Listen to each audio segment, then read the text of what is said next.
You're the guy people call when they need a helping hand, moving furniture, unloading a truck. But lately, your shoulder's been acting up, and you're the one who's calling for help. And that's the moment you realize you can no longer shoulder the load. The Joint and Spine Center is Cincinnati's leading destination for orthopedic care, with a range of surgical and non-surgical treatments. So when a moment has the power to change the rest of your life, go to the one place with the power to change it for the better, the Christ Hospital Health Network. This changes everything.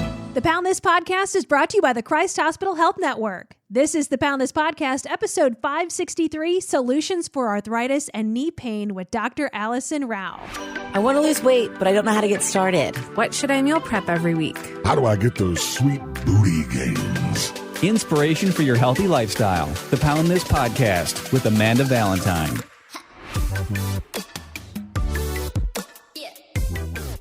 Thank you so much for listening to the Pound This Podcast. I am Amanda Valentine, and I have Dr. Allison Rao on with me from the Christ Hospital Health Network. How are you? Good. How are you? Good. So I love that you are a new doctor at Christ Hospital, that you're brand new. You just moved to Cincinnati. And tell me all about you, what you do, what your specialty is going to be at Christ Hospital. Yeah, absolutely. I'm a total Midwesterner. I was born and raised in Madison, Wisconsin. Recently moved to Cincinnati via Chicago, so always looking to stay in the Midwest. My husband is from Lima, Ohio, so that was what brought us to Cincinnati. He was getting close to his family, and my family lives partly in Louisville, where my sister's in practice as a neurosurgeon, so we're all trying to relocate to the central area. I am an orthopedic surgeon, as you said, specializing in sports medicine, and really trying to help Christ Hospital also build a women's sports medicine initiative, because as we kind of know, women's sports and bodies are different than men's, and there's a lot of things that we can do to help prevent injury and to treat injury different in women than men. So we're really trying to get that built up and reach out to women to know what they can do to keep their bodies in shape. So for you, specializing in sports medicine, so at the hospital, is that mostly who your patients would be, or people that are participating in sports or have sports injuries? Yeah, sports medicine, what it really means is that it specializes in the knee, the shoulder, and the elbow.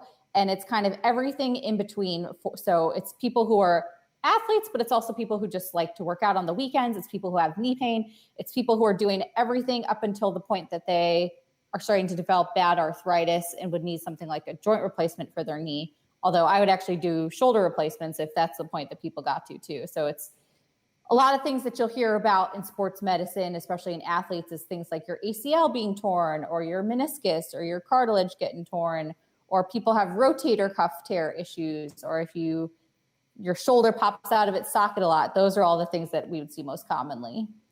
So I know that you brought up arthritis here, and I wanted to touch on that because that's where I've been told I have arthritis in my knee, and I know we're going to talk about knee stuff here. So at what point do you think that you're getting arthritis? It's one of those things where that word did not cross my mind until I saw an orthopedic surgeon at Christ, and he's like, you have arthritis in your knee. I'm like, oh, okay. Yeah. Well, I guess that makes sense. So it's how many people are living with, arthritis from, exercise, and you just I'm just achy, I'm just sore, and you're pushing past it. It seems like all of us would be.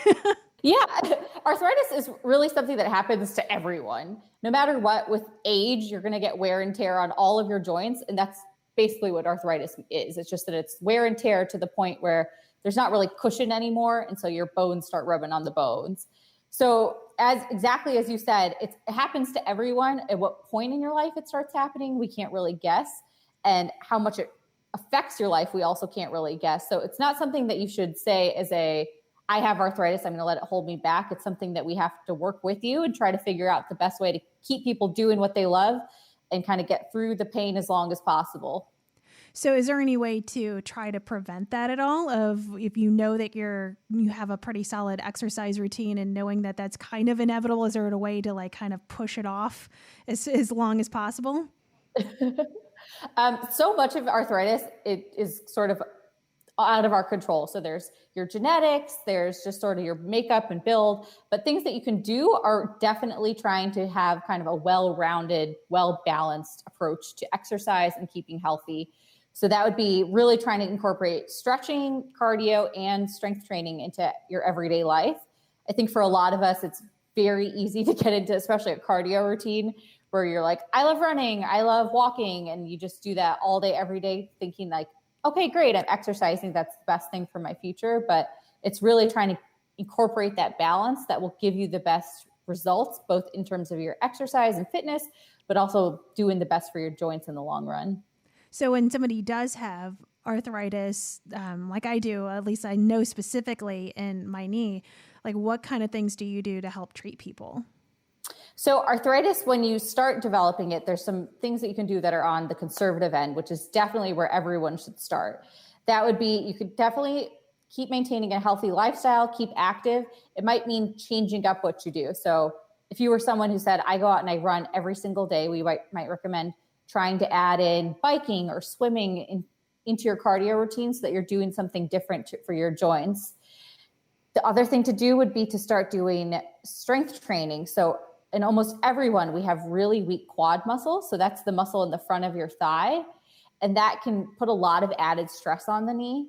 So doing a good strength training workout, even if you don't have weights, doing stuff at home on your own can be a really great way to help build up all the muscles around the knee that will take some of the force away from them.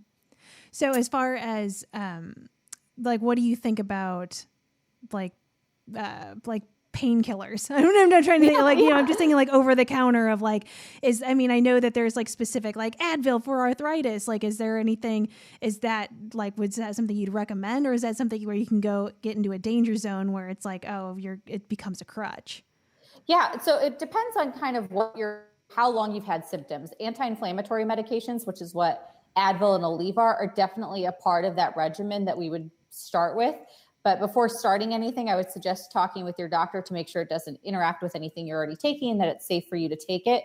But oftentimes that's one of the things that we start with is saying, try it for a scheduled amount of time for like 2 to 3 weeks, taking it and seeing if that helps. But definitely that's something you can talk about with your doctor, and we can help get you on something, because sometimes those can also really upset your stomach. So you want to be careful before going too far into the Advil and Aleve world. Yeah, I know for me and my knee, like those, they don't really do anything, because for my knee pain where I'm at, where it's just like these really sharp pains and then they go away. And so I know for that, like that, it seems like the Advil and stuff kind of just keeps those dull aches away rather than the sharp pains. So I know a lot of other people, because, I have knee issues from so much high impact that I put on my body of running and hiking and everything, and just having bad form, where I'd say, and then for me also, I'm going to put the blame on myself, where I was getting like the yellow flags of like, it's kind of hurts, maybe you should chill out. I'm like, shut up, I'm running a half marathon. And so, so at those points if you've gotten to that point where you're having those kind of pains, so pretty much the solution is just kind of strength training, right? Just kind of work the muscles around your knee to kind of protect yourself from those pains again. Yeah. So if you're having sharp pain, that would be a little bit different than just kind of general discomfort, dull aches that you were describing. Sharp pain is probably something that your body's telling you maybe step back a little bit. So at that point, you could even try just kind of the good old RICE method. So rest, ice, elevation, compression. If you're able to, you try to take some anti-inflammatories. But really at that point, I would say try taking a step back, try doing something else in the interim. If it doesn't get any better, that might be a point to see your doctor and just make sure that there's something structurally wrong. Sometimes it's as simple as us talking to you and examining your knee. That could be all that we need to get to the answer. But oftentimes you have to get an X-ray or an MRI. And even the reassurance of knowing there's nothing wrong can help you get back in the game and feel more confident in getting back to things. How many times do you feel like people are just scared to come see you? Because I know that's how I felt, where I'm like, this hurts, this is chronic, it's not going away. Oh my God, I'm going to see an orthopedic surgeon and they're going to give me awful news. So I'm just not going to go. So I don't get delivered bad news. It feels like, people would almost see you as the last resort. Would that be fair to say? Well, and I think one of the biggest fears people have is that we're also going to try to talk you into surgery and then you're going to be out. And I think that's completely the opposite of what we're trying to do. At all costs, we want to keep you out of the operating room, because we know that that's how you're going to not be able to participate and what you like doing. So we usually try everything we can to keep you out of the operating room, do conservative things. So that would be maybe getting you in to see a good physical therapist, or suggesting a knee brace if that's something that may help you, or trying an anti-inflammatory medication. So if Aleve and Advil aren't working, there's other ones that we can try to see if that helps. So we usually try to do all of those things, and using tools like an MRI if we needed it, make sure that there's nothing actually structurally wrong and that you're not going to be doing any damage by getting back to what you want to do. See, I think that's so important though, because like for me, putting that off because it's scary, it's like, well, then you could find some solutions earlier, because I was one of those people that was worried about the same thing. Oh, they're going to try to talk me into surgery. I don't want knee surgery. And that was the last thing that they said was like, let's do physical therapy. Let's get, I tried a cortisone shot. Like, it was just like, let's try these other things. We don't want to put you in the operating room. And that was a big fear of mine. And so to have that alleviated, I'm like, oh, I should have came here sooner, because then I could have started working on solutions versus just, putting things off and making things even worse for myself by just not acknowledging the pain. So once you get past the fear and you can come in and come and see you and start working on things, like what's usually the plan as far as like doing some sort of strength training or strengthening around your legs specifically for your knees? Like, what are some things that you usually recommend for people to do? One of the things we most commonly recommend is actually seeing a physical therapist. And I think that's actually something that also causes people a lot of anxiety. They think, I don't have time to go to the physical therapist. How am I going to find 3 hours every week to get there, plus driving and parking? And I think that's one of those fears that people have, is I don't have time to get to see someone specifically for my knee and work through this. And I think that's one of those things that they can really, really, really work around your schedule. And there's so many things that you can do at home on your own. So even getting in to see a physical therapist once or twice, learning the right tools to be using, and then doing it on your own. And then you can always just go back and check in with them every couple weeks and make sure that you're doing exercises correctly. So like, for example, a lot of people, one of the main contributors to their knee pain is that they have weak quad muscles. So a therapist can show you some of the great exercises you can be doing, like lunges and squats and step-ups and things that you could do at home on your own if you don't have time to get in to see them a couple times a week. And then you could do that regimen and come back and check in with them. And if you're still having pain, then they can adjust and they can try different things with you. So for you as an orthopedic surgeon, specifically to the knees, like what are the most common problems that you see with patients? One of the absolute most common problems that we see is pain in the front of the knee. And that happens usually when people are doing kind of straight line activities. So they'll say, I have pain when I go up and down the stairs, or when I bend down, or if I'm kind of just like walking or jogging. It's less common to see that when you're trying to like change direction. It's usually just going in a straight line type activities that causes that pain in the front of the knee. Or even really simple things where they say, like, I was watching TV or I watched a movie and I was sitting with my knees bent, and then when I got up at the end of the 2-hour movie, I had all this pain in the front of my knee. That's really, really common. And it can be especially common in women and kind of adolescents, but it really just affects everyone. And it's something that we see in almost anyone who is an athlete at some point in their life. So what is that? What's causing that? It really comes down to muscle imbalance. It's again that people focus on kind of the cardio, and they forget that one of the big things is you got to keep all the muscles around your joints really strong, especially your quad muscles. But really, I think one of the other big things people forget about is the importance of your core. And for a lot of people, when they hear core, they think, okay, so that means I just have to do abs. But really, your core is your abs, it's your back, it's your pelvis, and it's all the muscles that lead down from there. So it's some of the big muscles in the front of your thigh. So having a really good workout program and incorporating strength training that takes all of that into account can really make a huge difference on the pain in the front of the knee. And you wouldn't think that necessarily, like, oh, I'm doing back exercises, how is that going to affect my knee pain? But they're all linked together. Yeah, and that was one of the things that through my whole process of figuring out my knee issues and trying to fix that was multiple people, physical therapists, everybody was just like, your core isn't firing correctly. And again, it's just like well, you have one problem here, and it's just chain reaction of that just created so much imbalance with my knees because I don't breathe the way I'm supposed to, or not supposed to, but like that's the best for me. And I've just developed these bad patterns and just kind of live in those, and they can only exist so long until everything starts falling apart.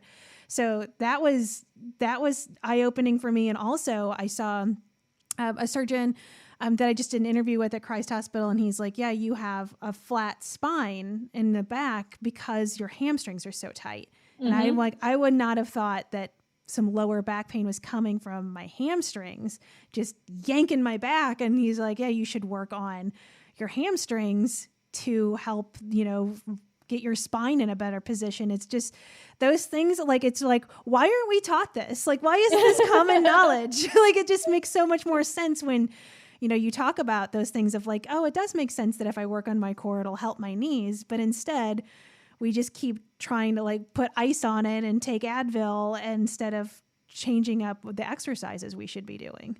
Totally. It's easier to do things like put ice on it and take Advil.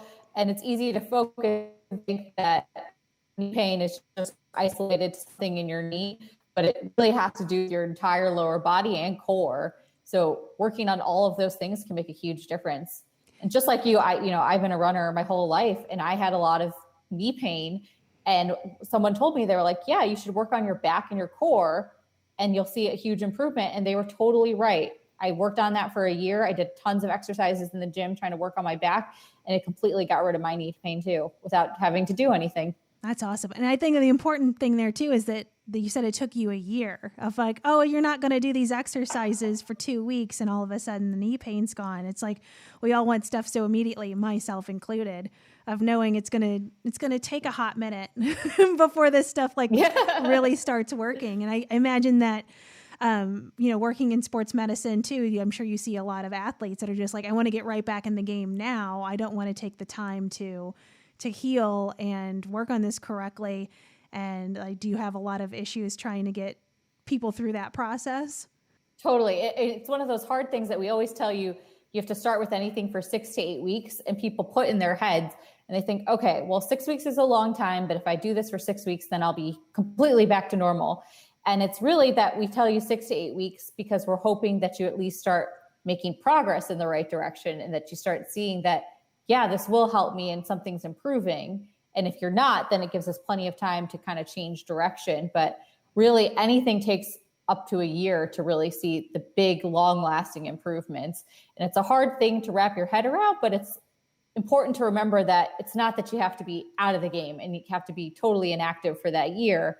There's so many other things to do, and there's ways to get back into what you like doing. It just takes time. You can't go back to running marathons every day. Yeah. After 2 weeks of doing some exercises. So is that what made you want to go into this field? Is that where did you have a experience as an athlete? I know you're a runner, or what made you want to do this? I have been running for a really long time, and luckily I haven't had any major issues other than the knee pain and back pain, kind of things that affect anyone who run. Really what led me to get into sports medicine is that I love taking care of athletes of all ages, because I feel like I relate to them. I feel like I am kind of the everyday athlete who just wants to go out and be able to go on a run or go on a hike or do some exercises or go to a fun Orange Theory class or burn boot camp, those kinds of things. And that's what most people do. And that's when most people have pain issues. So I wanted to be able to take care of people who are motivated to get back to doing what they like to do, to keep themselves in the game and keep healthy and live a healthy lifestyle. That's awesome. Well, I just think it's so helpful. And just even think about, I started swimming recently, and there is a lot of like senior citizen women there that are just kicking ass and taking names. Like they are just doing laps and they're killing it. I'm like, that's what I want. Like, I feel like my body is in this like, funky pain trying to figure it out. I'm like, but that's the goal. Like I want to be in my 70s and 80s and come swim laps and be able to go on a hike, and I want my body to be in the right position. So it's like, I think it's so important for, you know, everybody that's listening to this right now, if you're noticing those things of like, let's work on them. So it's like, I don't want to just be like stuck in a chair when I'm older. I want my body to work. I want to be able to do what I want to do now and be able to continue to do it. Because man, like these women are just crushing it at the Y. Yeah. Like that is goals. And we all forget that, you know, keeping your joints healthy, keeping your bones and your muscles, everything healthy and keeping you active is how you help prevent a lot of things that affect us in the long run, like diabetes and high blood pressure and your cholesterol and your heart health. Like they're all interconnected. So keeping our bodies as healthy as we can and keeping active and keeping exercising is kind of key to everything. So I think it's a huge part of everyone's life. And that's one of the things that led me to really want to be involved with exercise and keeping healthy myself. So in your role at Christ Hospital, do people only come see you like once they are in dire pain, or do you offer any help of like preventative, or at what point can people see you? Absolutely. At any point, we are happy to see anyone. I think that's one of the big things like we were talking about is even the knowledge of knowing that you're not doing harm or how to prevent injury, or I'm having knee pain. I've had it for a couple weeks. I just want to make sure nothing's wrong so I can keep doing what I love. Those are all important stages. You never should have to wait until you're at the dire end and totally just not getting up or doing anything to come and see us. Our goal is to keep you healthy, keep you out of the operating room, and keep you doing what you love. Yeah, I just think it's so important, again, with the fear thing of it's just so much better to, I think, go see you, an orthopedic surgeon, and ask these questions rather than rely on Google and not wait till it gets to a point where it's so bad, where it's like just, I mean, those in hindsight, I wish I would have done those things of like, oh, it's starting to hurt. I don't really know what's going on. Instead of being afraid to go talk to somebody about it, just push past it and then get me to a point where it takes you out of the game. Like I don't know if I'm going to be able to just run like I used to again. So, it's just such a good reminder of like that you're there to not force people into medications and surgery, of like, go ask some questions and get some like legitimate help and not be afraid of a hospital. Totally. And we work so closely with physical therapists and occupational therapists and trainers. So our goal is to kind of give you that comprehensive model to help you through things rather than trying to give you a one-time fix and say, if this doesn't work, then surgery. We really want to get you the help you need without having to go to the operating room. Of course, there are some times that if there's something really structurally wrong that we might have to talk about it, and that might be something that you're looking at. But again, that's something that we'd rather you come see us and have those kind of answers and know what's going on than be fearful that that's always going to be what we're telling you. Is there any avenue that, people can reach out to you if they wanted to, or just go to thechristhospital.com? Yeah, thechristhospital.com. If you look up any one of us in the orthopedic sports medicine department, any one of us will be happy to see you. I, of course, would be happy to see anyone. And we also have direct lines that we can give you the numbers for that you can call and schedule if you have any questions, if you want to schedule an appointment. Awesome. Well, it was so great meeting you. Welcome to Cincinnati. And hopefully we get to chat again sometime soon. Yeah, thank you so much. For info on health coaching and more, go to AmandaValentineBites.com.